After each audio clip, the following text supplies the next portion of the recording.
Hello guys, আসসালামু আলাইকুম। কেমন আছেন সবাই? আশা করি সবাই ভালো আছেন। তো আজকের ভিডিও টাইটেল দিকে বুঝতেই পারতেছেন, তো আমরা আবারও কন্টেন্ট ক্রিয়েটর সবাই মিলে চলে গেলাম ইয়াসিনার বাসায়। অ্যান্ড আজকে খোকন ভাই হঠাৎ দুপুরে ফোন দিয়ে বলতেছে আজকে নাকি গাইবান্ধার কন্টেন্ট ক্রিয়েটর রঞ্জু ভাই সহ আরো অনেক কন্টেন্ট ক্রিয়েটর আসতে যাচ্ছে ইয়াসিনার বাসায়। তো আমরা সেটা শুনে তাড়াতাড়ি, যেহেতু আজকে আমার এক্সাম ছিল, তো এক্সাম শেষ করে আমরা দুই বন্ধু কিন্তু বার হয়ে পড়লাম, বন্ধুরা দেখতেই পারতেছেন।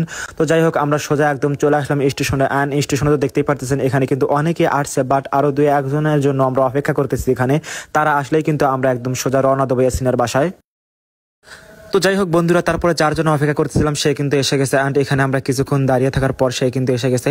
তো আমরা তাকে নিয়ে একদম সোজা রওনা দিলাম ইয়াসিনের বাসায়। তো অনেকেই আজকেও আসছিলাম, তো আমরা সবাই মিলে কিন্তু এখন বর্তমানে ইয়াসিনের বাসায় অবস্থান করতেছি। তো দেখতেই পাচ্ছেন বন্ধুরা, তো এখানে এসে রঞ্জু ভাই কিছু লাইভ করলেন অ্যান্ড কিছু ভিডিও করলেন, মানে যার যার যে মতো পেজে ছাড়ার জন্য কিছু ভিডিও করলেন, দেখতেই পারতেছেন। তো এখানে ভিডিওর ক্ষেত্রে যার যার কাছে টাকা ছিল সেগুলো টাকা কিন্তু আজকে ইয়াসিনের হাতে তুলে দিচ্ছে। তো রঞ্জু ভাইয়ের মুখ থেকে কিছু কথা শুনবো আমরা এখন। সবাইকে অনুরোধ করতেছি ভিডিওটা শেয়ার করবেন। 25,000 টাকা ইয়াসিনের চিকিৎসার জন্য আপনারা যারা পাঠিয়েছেন তাদেরকে কৃতজ্ঞতা জানাই। ইয়াসিন, আমরা এখন আপনার জন্য কি করতে পারি? আসসালামু আলাইকুম।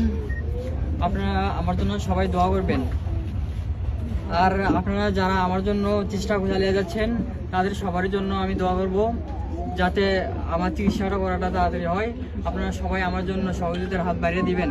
আমি বাঁচতে চাই, আপনারা সবাই আমাকে বাঁচাবেন ইনশাআল্লাহ। আপনি কি চান আপনার ছেলের জন্য? আমার ছেলে ধরে বাঁচতে চাই, আপনারা সবাই একটু সাহায্য দেন। আমার ছেলে সবাই একটু সাহায্য হাত ধরে দেন। তো কি বলবো বন্ধুরা, ভয়েসগুলো শুনে এতটা খারাপ লাগতেছিল যে আমাদের ভাই ব্রাদার যদি এমন হতো কেমনটা লাগতো। তো যাই হোক বন্ধুরা, তো আপনারা ভিডিওটি শেয়ার করে দিবেন অ্যান্ড আপনারা যে যা পারেন ইয়াসিনের জন্য একটু সাহায্য করবেন। অ্যান্ড আপনি যদি সাহায্য না করতে পারেন, মন থেকে একটু দোয়া করবেন, আল্লাহ যেন তাকে দ্রুত সুস্থ দান করে, ইয়াসিনকে যেন দ্রুত সুস্থ দান করে, তাকে সুস্থভাবে চলাফেরা অ্যান্ড আমাদের মতো সাধারণভাবে চলাফেরা করার তৌফিক দান করে। সকলে বলি আল্লাহু আমিন। তো বন্ধুরা, আজকে আমাদের এই ভিডিও এ পর্যন্তই। সবাই ভালো থাকবেন, সুস্থ থাকবেন অ্যান্ড আজকের মতো সবাই বিদায় নিচ্ছি। তো আবার ইনশাআল্লাহ আমরা ইয়াসিনের পাশে দাঁড়াবো ইনশাআল্লাহ। তো সবাই ভালো থাকবেন, সুস্থ থাকবেন, আমাদের জন্য সবাই দোয়া রাখবেন। আল্লাহ হাফিজ।